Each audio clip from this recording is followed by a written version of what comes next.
রেজাউল করিম ভাইয়ার বর্তমান অবস্থা। তো আমাদের ইচ্ছেটানা পরিবারের সম্মানিত সদস্য মোহাম্মদ শরীফউদ্দিন ভাইয়া কালকে আপনি দেখা কেমন করতে আছেন চান ওনার প্রিয় সাথে। ভাই? আপনি কেমন আছেন? আপনার শরীরটা ভালো আছে ভাই? মুখে মেডিসিন দেওয়া আছে, এই জন্য কথা বলতে পারছে না। ওনার হচ্ছে এটা বর্তমান অবস্থা।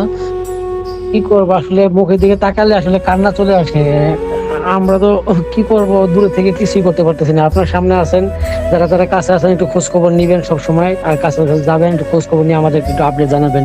আমরা দূরে থেকে যতটুকু পারি অত আর্থিক সহযোগিতা আর ভালোবাসার দোয়া, এছাড়া আসলে আপনার ক্ষেত্রে কিছুই করতে পারবো না। আর সব সম্পূর্ণ দায়িত্ব আসলে আল্লাহই ভালো জানেন, কারে কিভাবে কখন সুস্থ রাখবেন, কাকে কখন কিভাবে রাখতে হবে। দেখে আমার আসলে অনেক খারাপ লাগতেছে।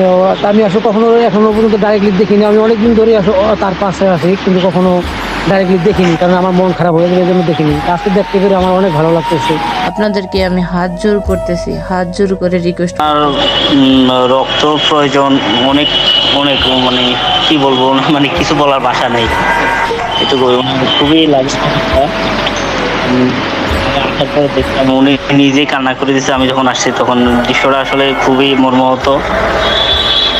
তো এই সবার কাছে দোয়া পাঠতে এটাই। আর যদি আসেন ওনার। এটা ছিল লাস্ট আপডেট। এখন আপনারা যদি কেউ যোগাযোগ করতে চান কিংবা দেখা করতে চান, স্ক্রিনে যে নাম্বারটা দেওয়া আছে সেই নাম্বারে আপুর সাথে যোগাযোগ করে ভাইয়ের সাথে দেখা করতে পারেন।